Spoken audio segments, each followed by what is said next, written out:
What happens when you're a cop and you pull somebody over because they're being not so nice, and you get a phone call, and instead of doing your job as a cop, you decide to answer the cell phone call? That's what happened to Roberto Sanchez, and here he is. He's recently, most memorable, of course, on Too Fast, Too Furious opposite Paul Walker.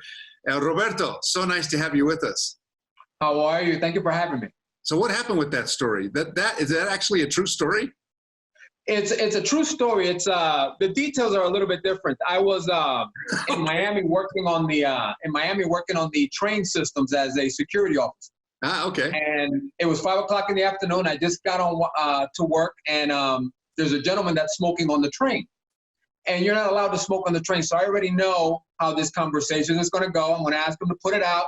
He's probably going to curse me out, and then I physically have to remove him. I don't have a choice. Oh boy. And sure enough, I told the gentleman that, he couldn't smoke. And, he basically cussed me out in front of everyone. It was rush hour. So now everybody's looking at me like, what are you going to do? So I got on the radio and I'm calling to the next station for the officer to be ready, because I'm going to be wrestling with this guy. I'm 6'1". Yeah. This guy was like 6'4", so it was going to be a bit of a hassle. Yeah. And as I'm getting ready to call it to the other officer, I get a phone call. And I see that it's from my agent.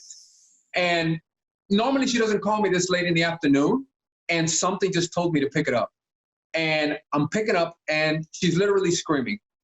And the reason why is because with Too Fast, out of the main characters, all of them were out of LA except for my role, which was cast out of Miami. Yeah. So for any actor or any agent that would cast that role, it was like winning the lotto. So she's screaming, she's talking about, oh my God, you landed the role. You're going to have to probably take a leave of absence. You might have to quit your job, whatever. Oh. And I'm sitting here looking at this guy like, I don't even need to deal with this guy right now. I'm just not really a risk taker. You know what I'm saying? I'm conservative. I don't like to gamble too much. But something told me to take that leap of faith. And I told her to hold on. I walked up to the guy, and the guy stood up. And I told him, F you can smoke that whole pack for all I care. I got off the train. I jumped on the train going back to the main office. Mm-hmm. It's now 5:15. I went up to the 5th floor, and I gave him my 2-week notice. Wow. And that was it, man. Wow. There's a lot of details in that story that I had no idea. That's great. What a great story. And it's been your career has flourished since then. You're doing so many great roles, and the Lake Los Angeles sticks out in my mind because that's such a cool little film. But you must be very gratified that the roles are now opening up for Latinos in so many ways in Hollywood.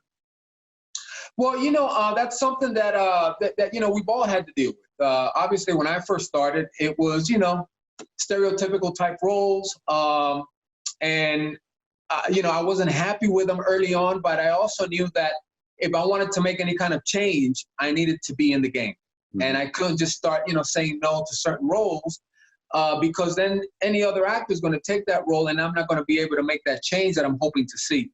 So, I took those roles early on, and, shortly after you start to establish yourself and make some kind of name for yourself, then you're able to become perhaps a bit more selective. And I've made sure that my career is as versatile as possible. Now, I know that basketball is in your life, that you played basketball in Europe.